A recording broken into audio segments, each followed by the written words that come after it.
How do you find a job that you love and are truly passionate about? In this video, we will share the 3 steps that you need to identify what matters most to you on a personal and professional level and how to translate that into finding a job that you truly love.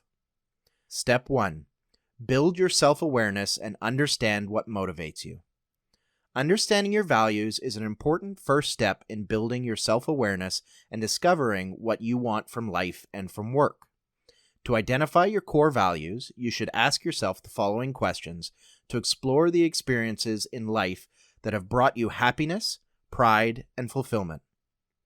When have you been at your happiest in life and at work? What were you doing and who were you with? When have you felt most proud? Why were you proud and who did you share your experience with? When have you felt the most fulfilled or satisfied? What factors contributed to this feeling? For example, maybe one of your happiest moments is playing football in high school and relationships and teamwork are core values for you. Or maybe you felt most fulfilled when you were volunteering at a care home and community and service are most important to you.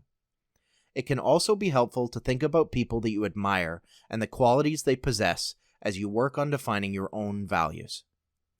After you've created a list of all of your values that are meaningful to you, you will need to prioritize them and narrow the list down to between 5 and 10 values. You can then use this list as a guide for making decisions and setting goals in your life by ensuring that any decisions you make are always in line with your core values. Step 2. Understand your strengths and weaknesses. Knowing your strengths and weaknesses can allow you to capitalize on the areas that come naturally to you and to mitigate those areas that don't. Most people are good at the things that they enjoy, and they enjoy the things that they are good at. However, the key when thinking about your strengths is to identify what you're good at compared to most other people in your company or even in the world, not just what you're best at in comparison to your other skills and abilities. When trying to understand your strengths, you should think about the skills that you excel at or enjoy doing the most. You can seek help in understanding your strengths and weaknesses by asking others around you and by taking one of the many assessments that are available online. Once you've identified your strengths, you should try to build on those areas and find a way that you can incorporate them into your work as often as possible. While it is true that maximizing your strengths is a great approach to enjoying work, it is also important to not completely ignore your weaknesses. You should attempt to manage your weaknesses as much as possible, so that they do not hold you back in the future. Step 3. Don't follow your passion. A common piece of advice is that if you want to find a job that you love, you should just follow your passion, and the rest will fall into place. However, our advice is not to follow your passion, but to follow the goal of ending up passionate about your work. While the idea of following your passion or turning a hobby into your job might seem like a great idea, a better approach is to try and find work where you believe in the outcome of the work that you are doing. As Simon Sinek says, passion is an output and not an input. If we spend our time working on things we don't care about, then this is a recipe for stress and ultimately unhappiness. But if we work on something we deeply care about, then we will experience passion.